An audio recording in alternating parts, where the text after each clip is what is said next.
एक और coordinate geometry का क्वेश्चन का डिस्कशन करेंगे बेटा। एक दूसरे फॉर्मूला पे डिपेंडेड है। कौन सा फॉर्मूला इसको कहते हैं बेटा? सेक्शन फॉर्मूला कहते हैं।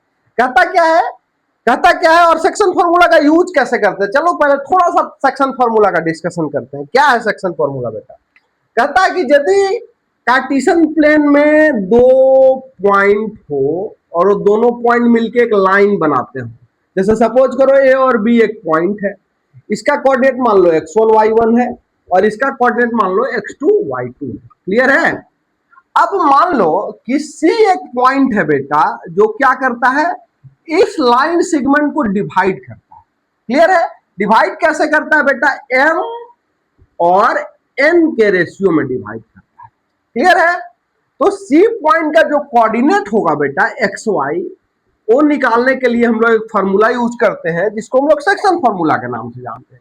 सी पॉइंट का x निकालने के लिए हम लोग एक फॉर्मूला यूज करते हैं बेटा, mx2 plus nx1 by m plus n। ठीक है? या m और n क्या है? रेशियो। क्लियर है? mx2 plus nx1 by m plus n, है ना? और दूसरा सी पॉइंट का y निकालने के लिए एक फॉर्मूला हम लोग यूज करते हैं, my2 plus ny1 by m plus n। Clear है? बस इसी फॉर्मूला का यूज करेंगे इस क्वेश्चन को सॉल्व करने में। देखो कैसे करते हैं बेटा। ठीक है? वैसे ही क्या कह रहा है क्वेश्चन, इन व्हाट रेशियो, किस रेशियो में, मतलब हम लोग को रेशियो फाइंड करना है, m और n फाइंड करना है, m/n फाइंड करना है। मतलब in what ratio does the point -4 और 6 divide the line segment joining the point A and B? A and B मिला के, A और B दो पॉइंट मिला के एक लाइन बनता है, उसको A पॉइंट डिवाइड कर रहा है, किस रेशियो में डिवाइड करेगा? ये चीज हमसे पूछ रहा है क्वेश्चन। चलो बनाते हैं। कैसे बनाएंगे देखो। सपोज करते हैं यहां पे है A और A है बेटा B। क्लियर है? ए पॉइंट का कोऑर्डिनेट गिवन हम लोग का -6 और 10। बी पॉइंट का कोऑर्डिनेट गिवन है बेटा कितना? 3 और -8। क्लियर है? 3 और -8। अब ये क्या कर रहा है, मान लेते हैं कि यहां पे एक पॉइंट है बेटा P।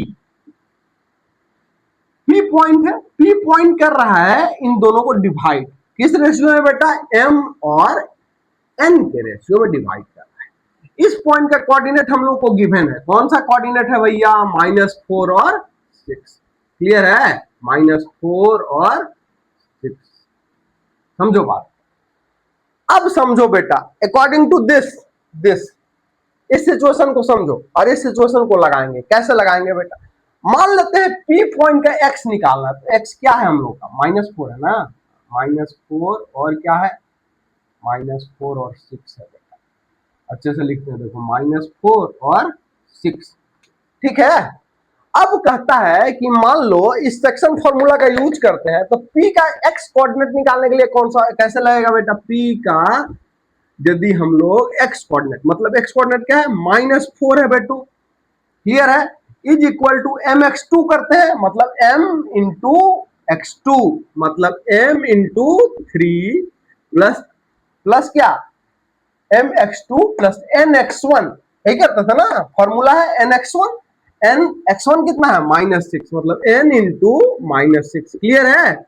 डिवाइडेड बाई क्या बोलते थे? m plus n। ठीक है बेटा? समझ रहे हो? चलो आगे बढ़ते हैं। ये क्या है? -4 है बेटा, मतलब -4 हम लोग बोल सकते हैं इज इक्वल टू क्या बोल सकते हैं? 3m प्लस -6n बोलेंगे बाई m प्लस n बोल देंगे। क्लियर है? चलो क्रॉस मल्टीप्लाई करते हैं, इसके नीचे 1 है बेटा। क्या होगा? -4 इंटू m प्लस n क्या होगा? -4n होगा, है ना? -4 है, अंदर का साइन बदला। इज इक्वल टू क्या होगा बेटा? 3m माइनस 6n होगा।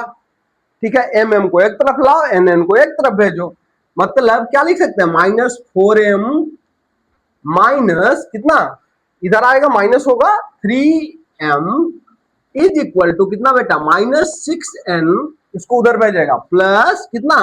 4n होगा।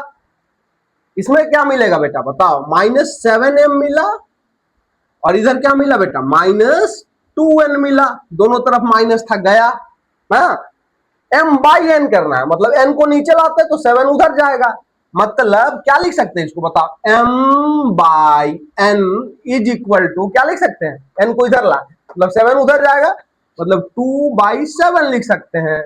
मीन्स हम लोग को आंसर क्या मिला बेटा, रेशियो ऑफ डिवीजन लिख देंगे, यहां पे क्या लिखेंगे आंसर, रेशियो ऑफ डिवीजन क्या मिलेगा, डिवीजन इज 2:7। ए हम लोग का हो गया आंसर। आया समझ, बहुत इजी है कोऑर्डिनेट चैप्टर, ध्यान से समझोगे बड़ा आसानी से बनेगा, ठीक है। और एक क्वेश्चन का बात करेंगे हम लोग नेक्स्ट क्लास।